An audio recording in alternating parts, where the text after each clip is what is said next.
Here's a list of TV shows that had bad first seasons but got a second chance anyway. The first and maybe the most obvious is the US version of The Office. This is one of the most beloved sitcoms in this day and age, and yet its first 6 episodes, its first season, are not great. They provide foundation for the characters and a backstory of the company, but that's really all they do. The comedy and the overall cleverness of the show just isn't up to par as it is with the later seasons. On a similar vein, we have Parks and Rec. And this show essentially came off the back end of The Office, and so there was a lot of hype for it, but the first 6 episodes are not good. The driving force of the show and the driving character of the show is Leslie Knope, and she does not hit in the first 6 episodes at all. But again, you could really see the potential for a great TV show in those first 6 episodes, and so they improved on her character and they refined all the things that were wrong, and now it's a phenomenal series. Next, we have Game of Thrones. There are probably going to be some diehard Game of Thrones fans in my comments telling me that the first season was incredible, but I'm sorry guys, compared to the later seasons and the first season as a whole, it's just a bit boring. I started watching Game of Thrones right around the time the 5th season was coming out, so I knew that it was going to get better.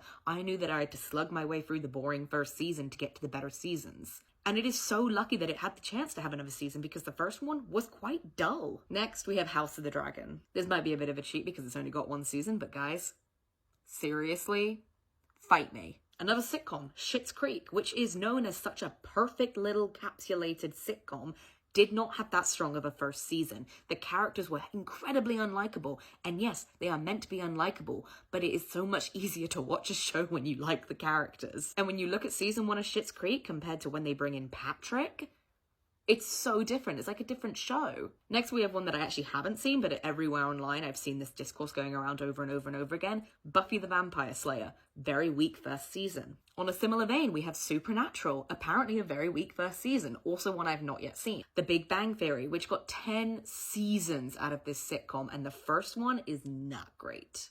I know people have a lot of problems with The Big Bang Theory as a whole, but if you think the later seasons are bad, don't even get me started on how bad this first one is. And I really enjoy the later seasons of The Big Bang Theory. But the first season really wasn't that funny because it heavily relied on stereotypes in order to be funny. And that does continue throughout the whole series, but they become a little bit more clever with it at least.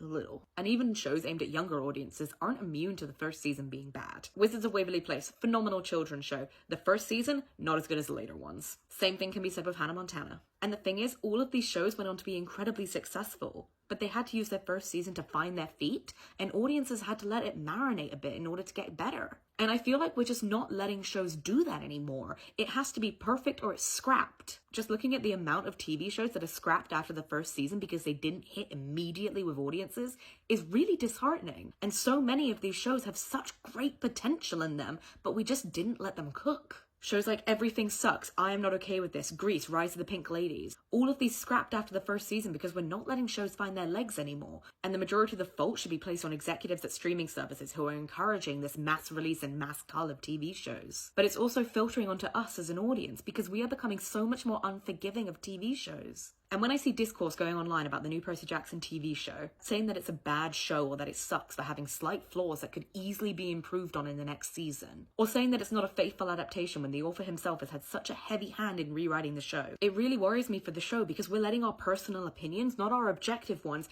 affect our overall rating of the show itself and whether it's good or bad. You may not like certain aspects of the show, and that's completely fine. That's your own personal opinion. That doesn't make the show bad. Breaking Bad is listed as one of the top shows of all time. I did not enjoy it. I do not say that it's a bad show, I just didn't enjoy it. The new Percy Jackson show is not without its flaws, but no show is without its flaws. But if we keep spouting this rhetoric that it's a bad show for arbitrary reasons that aren't really to do with the core of the show itself, then it might get cancelled, it might not get renewed, and I fundamentally do not believe that that is doing it justice. Because this is a show with a lot of great grounding and good potential for more. And there are so many other shows that I just listed with significantly worse first seasons that got renewed and got better.